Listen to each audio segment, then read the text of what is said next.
الحمد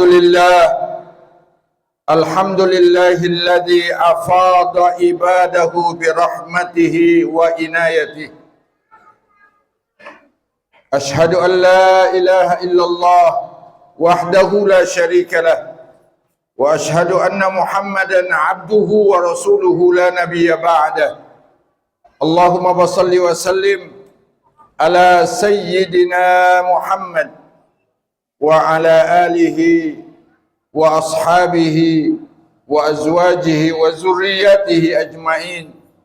أوصيكم ونفسي بتقوى الله وطاعته فقد فاز المتقون. يا أيها الذين آمنوا اتقوا الله حق تقاته ولا تموتن إلا وأنتم مسلمون. أما بعد،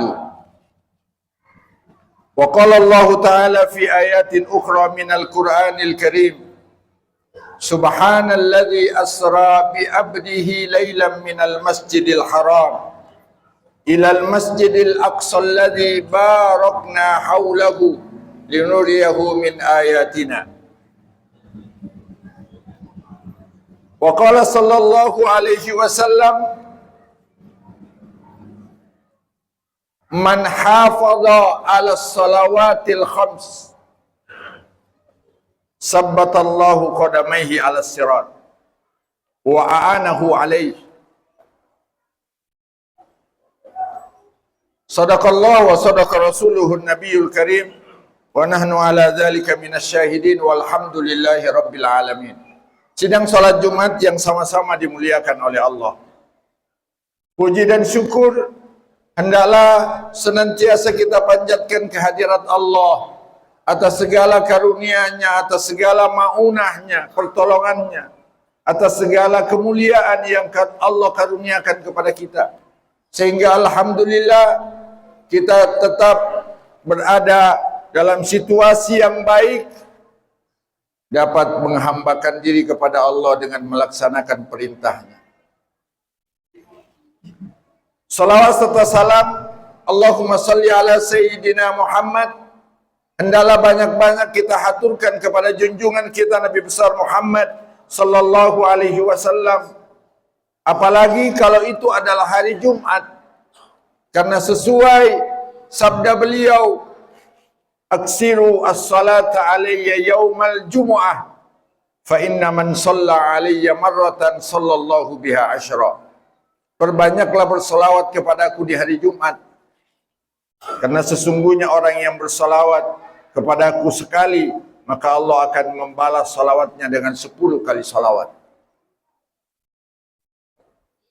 Sidang salat Jumat yang sama-sama dimuliakan oleh Allah, hari ini bertepatan dengan satu peristiwa agung dalam sejarah Islam, dalam sejarah kenabian Nabi besar Muhammad sallallahu alaihi wasallam, dalam sejarah kerasulan Rasulullah sallallahu alaihi wasallam, yaitu peristiwa Isra dan Mi'rajnya baginda Rasulullah sallallahu alaihi wasallam.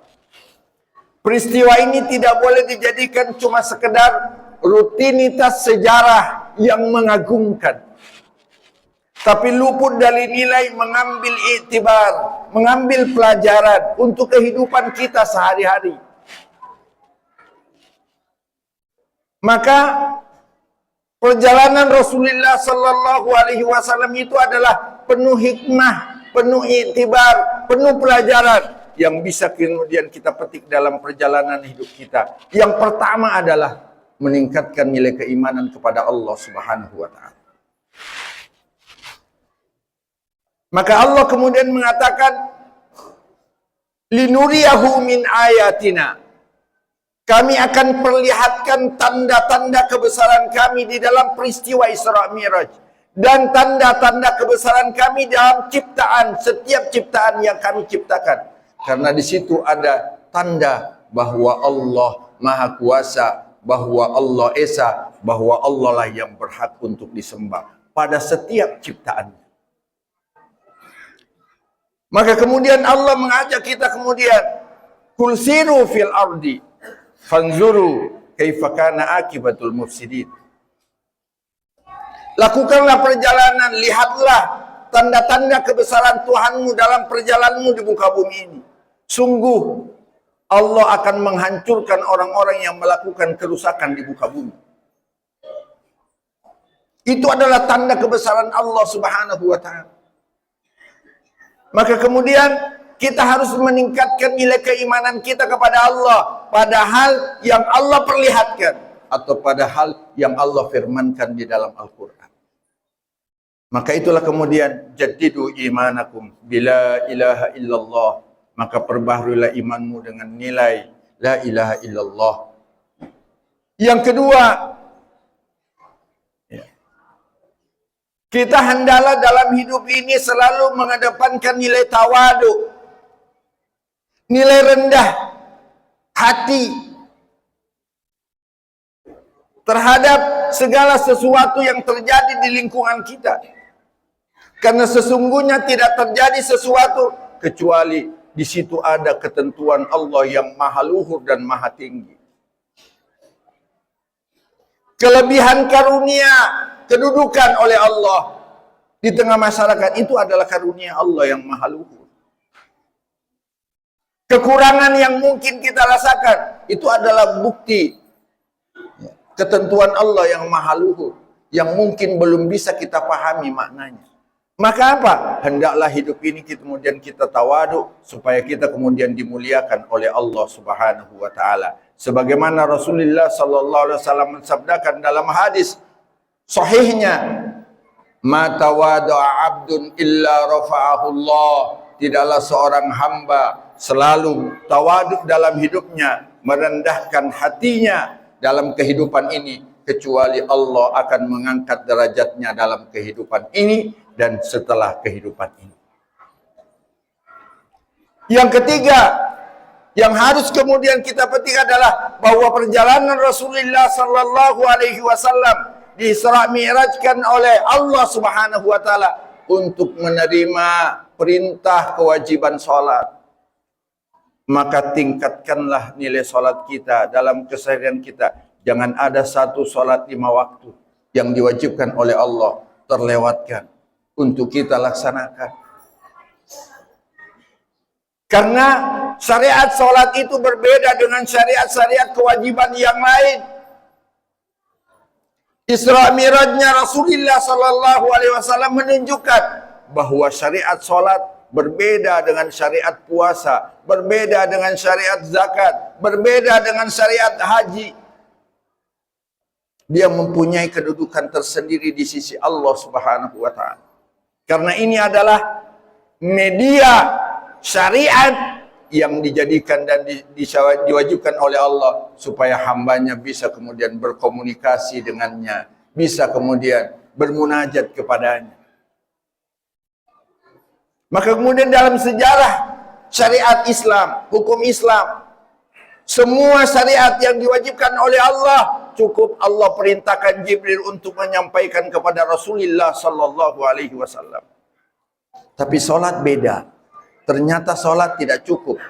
Diwakilkan untuk Jibril, malaikat Jibril yang mulia untuk menyampaikan cara ini, tapi mengundang baginda Rasulullah sallallahu alaihi wasallam. Ini menunjukkan ternyata kedudukan solat itu sangat mulia di sisi Allah Subhanahu wa taala. Maka jaga pelaksanaan solat kita dalam keseharian kita untuk agar supaya kemudian kita bisa dimuliakan oleh Allah dan didikkan ajaran solat ini kepada anak-anak kita, kepada cucu-cucu kita, kepada saudara-saudara kita, agar supaya dia kemudian bisa melaksanakan ibadah dengan sebaik-baiknya sesuai suntunan baginda Rasulullah sallallahu alaihi wasallam.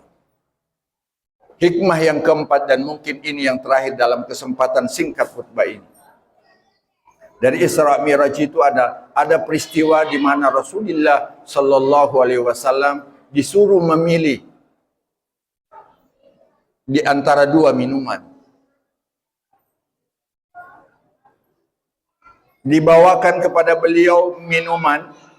Satu dalam riwayat itu dikatakan adalah khamr dan yang satu lagi adalah susu, laban.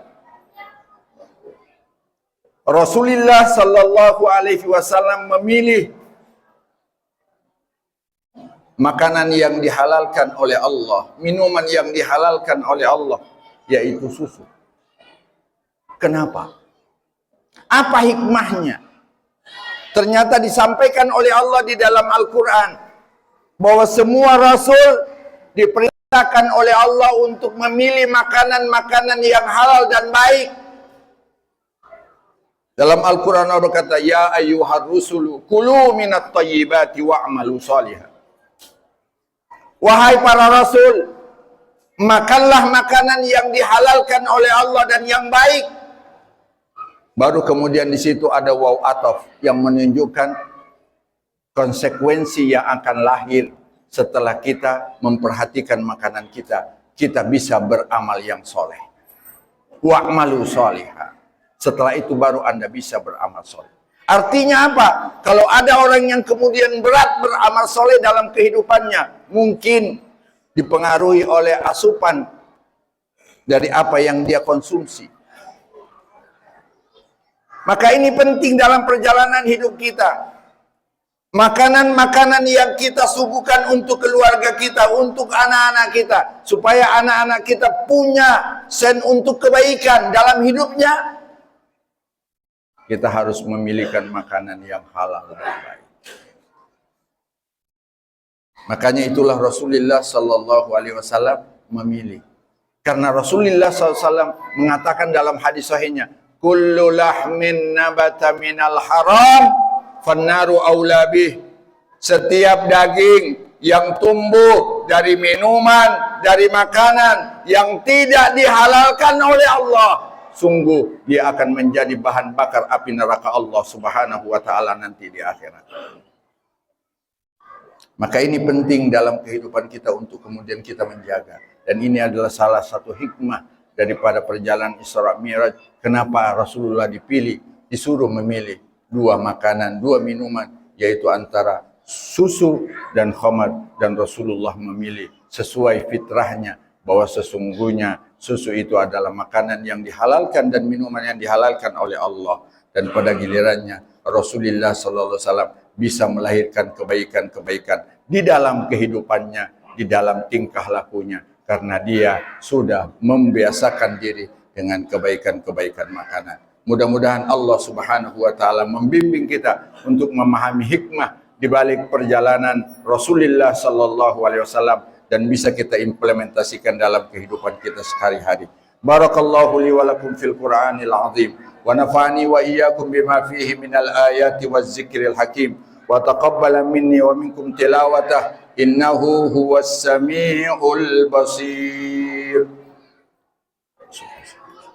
Ban waktu bangkit jiwaku